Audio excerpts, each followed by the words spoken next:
Hindi club में फिर से आपका एक बार स्वागत है। ये वीडियो विशेष रूप से बिहार एस्टेट से संबंधित है, यानी माध्यमिक और उच्च माध्यमिक से संबंधित है। अगर आप सोच रहे हैं कि माध्यमिक और उच्च माध्यमिक 7वें चरण से संबंधित है, तो बिल्कुल नहीं, ये 6ठे चरण से संबंधित आज यानी 9/6/2022 को लेटर जारी हुआ है।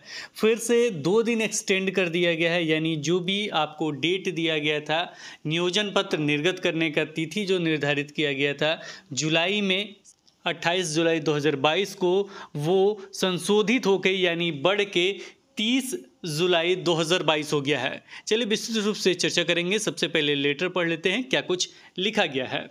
सबसे ऊपर में पढ़ेंगे को बिहार सरकार शिक्षा विभाग बिहार पटना अधिसूचना दिनांक आज ही का है 9/6/2022 का। मैं जानता हूं यहाँ पे आपके मन में एक और प्रश्न निश्चित रूप से चल रहा है। एस्टेट 2019 से संबंधित, माध्यमिक और उच्च माध्यमिक से संबंधित, 7वें चरण से संबंधित, यूँ कहें कि 7वें चरण का माध्यमिक उच्च माध्यमिक का शिक्षक बहाली प्रक्रिया कब स्टार्ट होगा, ये जानना आप चाहते हैं।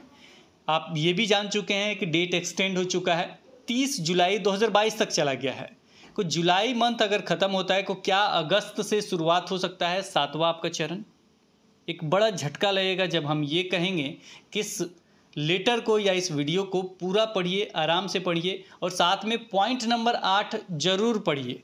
उस पॉइंट को पढ़िए, अपने मन में सोचिए। हमने डिस्क्राइब किया, कंक्लूजन में जाइएगा, लास्ट में सबसे वीडियो का अंत में जाइएगा, उसका कंक्लूजन करने की कोशिश किया है हमने। लेकिन आप भी, हम चाहेंगे कमेंट सेक्शन में ज़रूर लिखें कि उसका क्या मतलब निकल रहा है। अगर फिर से रिक्ति वगैरह की चर्चा उसमें किया जा रहा है तो निश्चित रूप से एक लेट लतीफ़ा हो सकता है, यानी एक लंबा इंतज़ार करना पड़ सकता है। फिलहाल विशेष चर्चा होगा लास्ट में, कंक्लूजन में। एक और बात यहाँ जरूर कहेंगे, एकजुट रहिए, निश्चित रूप से आपको सफलता मिलेगी। आइए अब आगे लेटर पढ़ते हैं।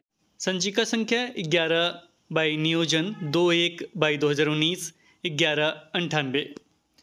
विभागीय अधिसूचना संख्या 817 दिनांक 25/4/2022 द्वारा माध्यमिक एवं उच्चतर माध्यमिक शिक्षक के नियोजन के 6ठे चरण के लिए नियोजन संबंधी गतिविधि निर्धारित की गई थी। उक्त के क्रम में विभिन्न जिलों द्वारा किए गए परीक्षाओं के क्रम में निम्न निर्देश दिए जाते हैं। क्या क्या निर्देश दिया गया, चलिए पढ़ते हैं। याचिका संख्या 1987/2020 में दिनांक 9/2/2022 को माननीय पटना उच्च न्यायालय द्वारा पारित न्यायाधीश के आलोक में एस्टेट 2011 वो 3 अप्रशिक्षित अभ्यर्थियों को जिन्होंने बीएड परीक्षा सत्र 17-19 में दिनांक 26/9/2019 के पूर्व उत्तीर्णता प्राप्त कर ली हो, उन्हें नियोजन प्रक्रिया में सम्मिलित किए जाने का निर्देश दिया गया है।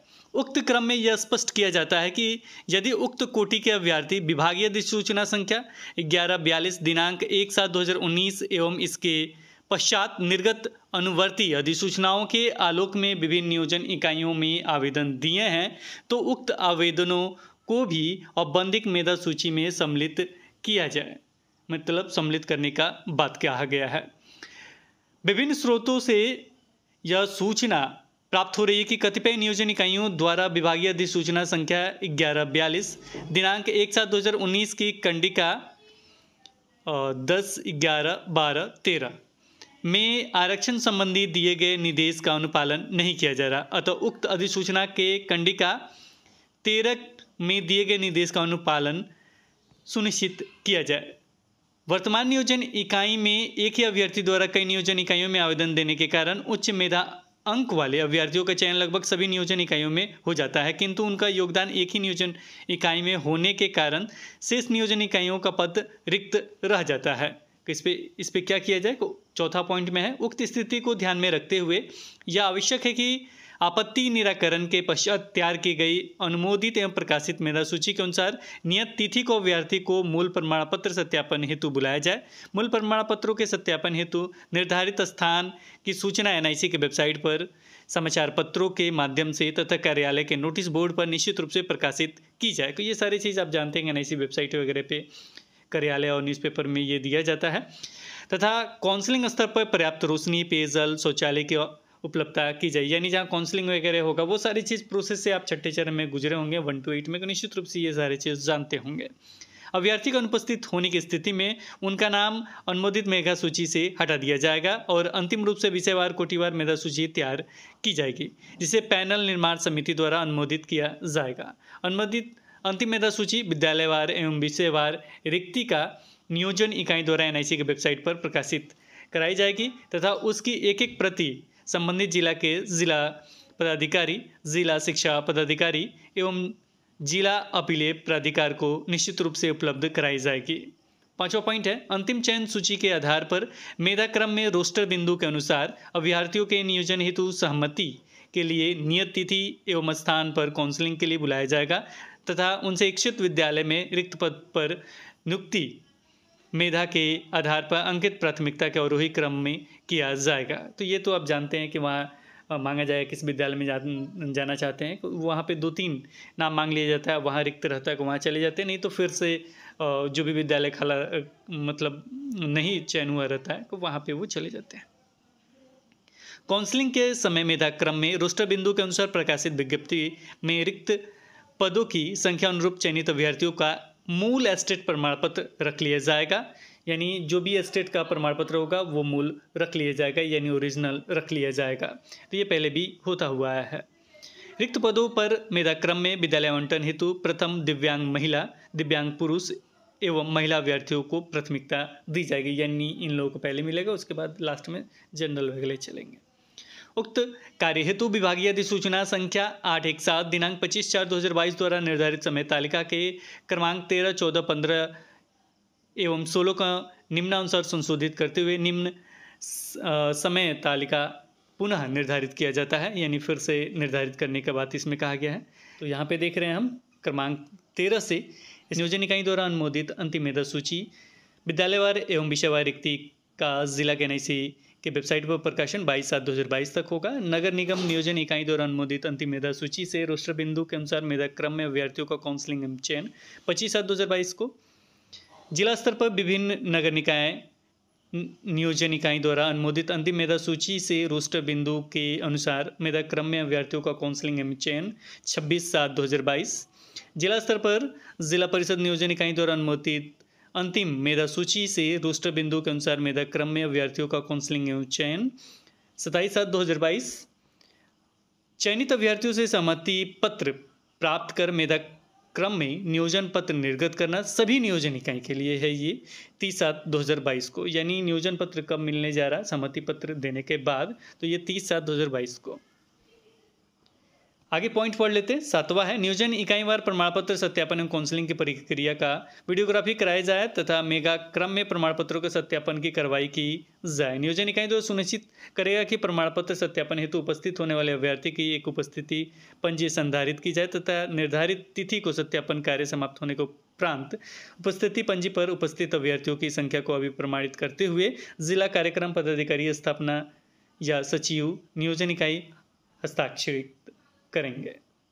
8वां है, चयनित अभ्यर्थियों को नियुक्ति पत्र निर्गत करने के उपरांत उसकी प्रति ले ली जाए तथा इसकी सूचना संबंधित विद्यालय के प्रधानाध्यापक एवं जिला कार्यक्रम पदाधिकारी स्थापना को दी जाए। नियोजन इकाई नियुक्ति पत्र निर्गत करते समय अभ्यर्थियों को योगदान हेतु 21 दिनों की अवधि निर्धारित करेगा। चयनित अभ्यर्थियों के योगदान हेतु निर्धारित तिथि के पश्चात रिक्तियों का आकलन किया जाएगा और आकलित पदों पर मेधा क्रम में उपलब्ध अभ्यर्थियों को नियुक्ति पत्र निर्गत किया जाएगा। 21 दिन का है ये डेट, आप पढ़ लीजिएगा बढ़िया से। यह प्रक्रिया कुल 3 चक्र तक संपादित की जाएगी तथा इस संबंध में अलग से दिशा निर्देश निर्गत किया जाएगा और ये जो प्रक्रिया है ये 3 चक्र में संपादित की जाएगी। 8 नंबर पॉइंट पढ़ने के बाद आपके मन में निश्चित रूप से ये प्रश्न उठ रहा होगा कि एस्टेट 2019 या 7वां चरण की बहाली प्रक्रिया कब स्टार्ट होगा, ये जानेंगे हम कंक्लूजन में।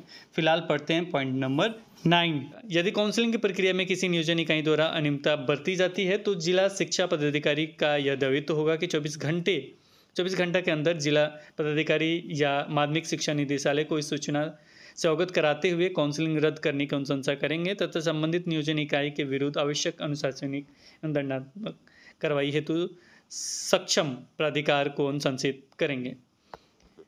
नियोजन से संबंधित उपयुक्त कार्यक्रम में विभाग के पूर्वानुमति के बिना परिवर्तन नहीं किया जा सकता। साथ ही विभाग के पूर्वानुमति के बिना निर्धारित समय तालिका से हटकर किसी नियोजन इकाई द्वारा शिक्षकों का नियोजन किया जाता है तो ऐसे नियोजन को विभाग द्वारा मान्यता नहीं दी जाएगी और तदनुसार अनुवर्ती कार्रवाई की जाएगी।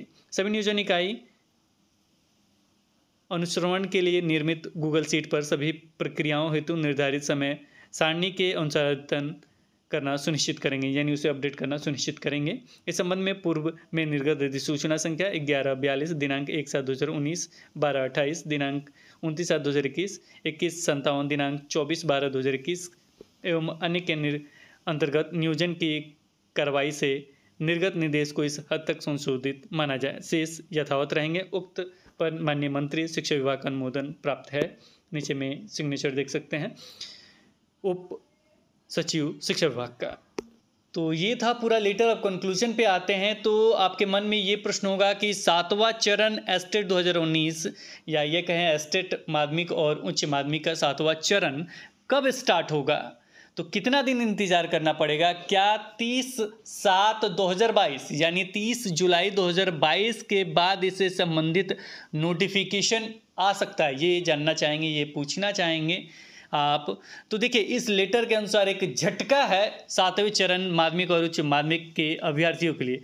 झटका क्यों है, हम आपको मतलब इस लेटर के अनुसार समझाने की कोशिश कर रहे हैं। आप भी कुछ समझ रहे हैं तो कमेंट सेक्शन में ज़रूर बताइएगा।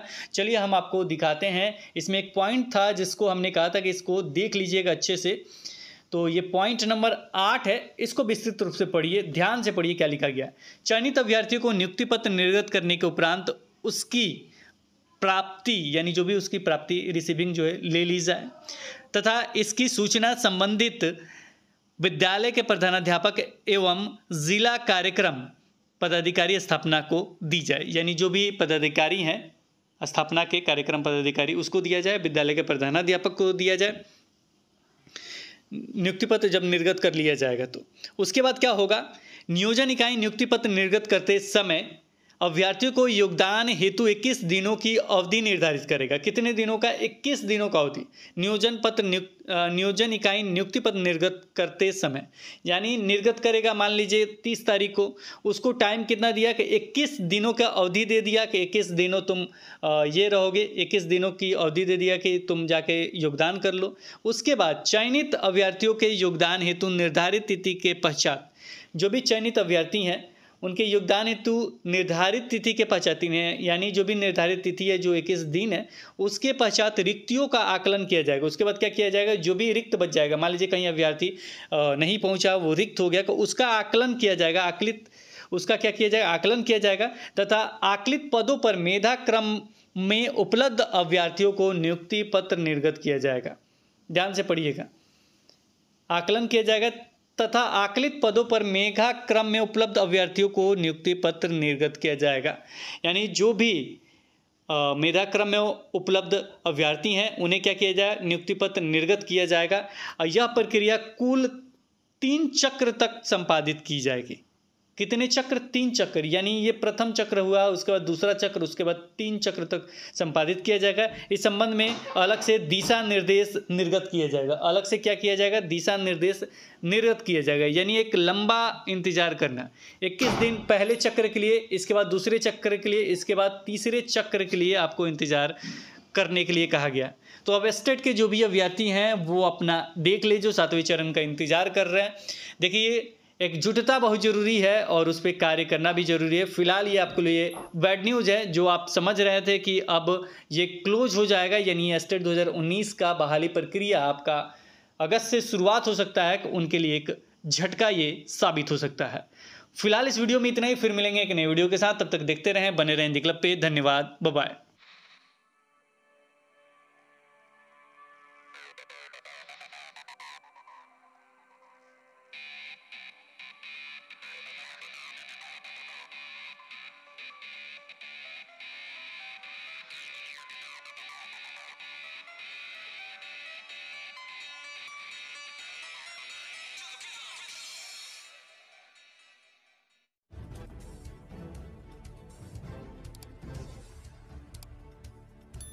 सब्सक्राइब कीजिए हिंदी क्लब को, दबाइए इस बेल आइकॉन को ताकि हमारा वीडियो आपको मिले सबसे पहले।